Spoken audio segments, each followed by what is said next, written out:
This channel does not promote any violent, harmful, or illegal activities. All content provided by this channel is meant for an educational purpose only. খুব দেউচায় কাজ বন্ধের পিছনে কারণ একটা যে সেখানকার মানুষকে তৃণমূল সত্য কথা বলছে না, সরকার সত্য কথা বলছে না।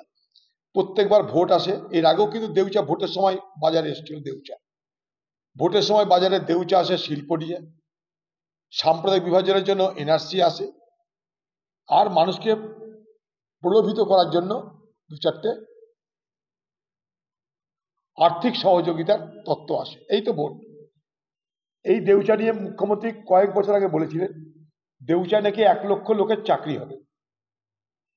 আমি সেদিনও চ্যালেঞ্জ করেছি, আজও চ্যালেঞ্জ করছি, মুখ্যমন্ত্রী মিথ্যা কথা বলছেন।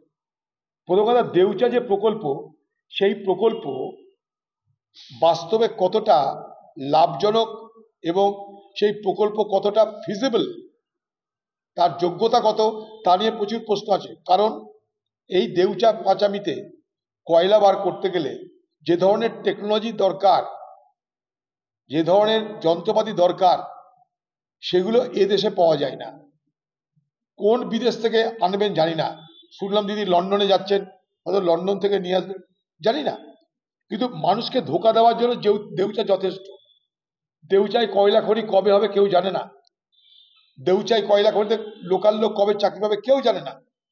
কয়লা খনিতে লোকাল লোকে কি চাকরি দেবে তাও কেউ জানে না। মাঝখানে বললো না আমি সিভিক পুলিশের চাকরি দেবো। তো যারা জমি ঘর বাড়ি ছেড়ে দিয়ে জমি দেবে সরকারকে, তারা কি সিভিক পুলিশের কাজ করবে?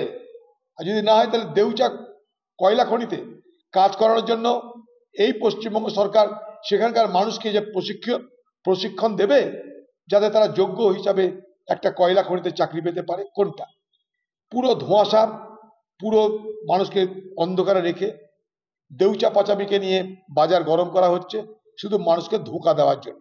ধোঁকা মানে ধোঁকা দেওয়ার, শিল্পের ধোঁকা দেওয়ার জন্য। দেউচা বহু বছর ধরে বলা হচ্ছে দেউচার কথা, দেউচা আজও দেউচাতেই আছে।